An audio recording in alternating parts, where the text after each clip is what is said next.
My mom would be at all my sporting events. Let's say I was playing football, okay? My mother would be on the sidelines, and if the play on the field started going one way, my mother would run along like, Mark, get him, get him! I'd be like, oh my gosh. I'd get in the huddle with the other guys. They go, Mark, is that your mother? I go, no, I never saw her before in my life. See, the greatest gift my mother ever gave me, she believed in me. I have overdosed on drugs on 3 occasions where I should have been dead. But I believe I was kept here for a reason. You show me your friends, I will show you your future. How do I know this? I hung out with losers, and I became the biggest loser of them all because I gave up everything I dreamt about as a little boy because of who I chose to surround myself with. My friends would drive me home at 2, 3, 4 in the morning. We'd be drunk and high, laughing in the car. We'd pull up in front of my house in New York. They go, Mark, the light's on. I go, oh man, my mother's up. See, my mom wouldn't go to bed until she knew her son was still alive.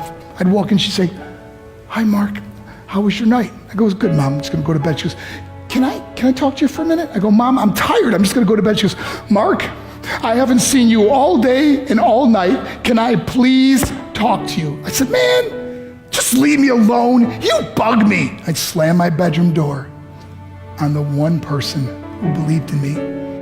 I was on a worldwide tour and we were wrestling overseas in Japan. After my wrestling match, I went upstairs in my hotel room and I fell asleep. There was a knock at my door at 3 o'clock in the morning. I got out of bed and I looked through the safety window and I could see it was a Japanese promoter. So I opened the door and he said, Mark, you need to call home. There's been an emergency. I went and got on the hotel room phone. I called back to the United States and said, hey, what's going on? They said, Mark, I don't know how to tell you this.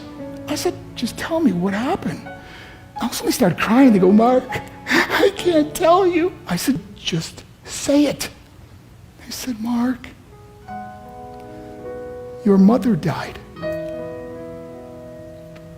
I just threw the phone down. I ran out of my hotel room. I took the elevator to the lobby, and when the doors opened up, I just ran out into the street. I mean, there was no cars, there was no people. It was 3 o'clock in the morning. And I walked down the middle of a street in Hiroshima, Japan, and I remember looking up and just saying, Mom, I am so sorry. I flew home for her funeral, and I was so nervous to walk up to her casket, so I just stood way in the back. And I kept looking from a distance. I kept thinking to myself, Mom, please wake up. Please get up. And then I finally got the nerve to walk up to her. And as I got closer, I could see my mom for the first time. I mean, she was so beautiful. She was dressed in white. I mean, she looked like an angel. And I just stood over her and I said, Mom, you are my hero. Everything I am, everything I hope to be was because of you. You loved me so much. You gave me a life. You're the only one that ever believed in me. How did I repay her? By getting drunk, by getting high, by getting stupid, by hanging out with losers? For what? All she ever wanted to do was talk to me. I wish I could talk to you now, Mom. I wish you could see what I'm doing. Why couldn't I have been a better son? We are defined by our choices. But if you surround yourself with people involved in drugs and alcohol and pills, it's a dead end. I'm not here to preach to you. I'm here to tell you I lived that life. It leads to broken hearts, broken relationships, broken dreams, and death. For what? To get high? If you have a mother or a father, when you go home, tell them how much you love them. See, my whole life was about being rich and famous. I had to be a millionaire. I had to win the race. I had to win the race at the expense of my marriage, my family, my friends. For what?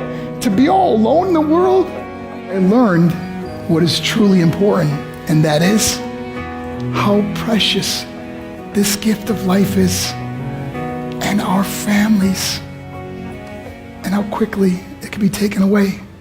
See, I no longer live in time, I live in moments. See, it's not what's in your pocket that matters. It's what's in your heart that truly matters. Love Love is just a word until somebody comes along and gives it meaning. You're the meaning.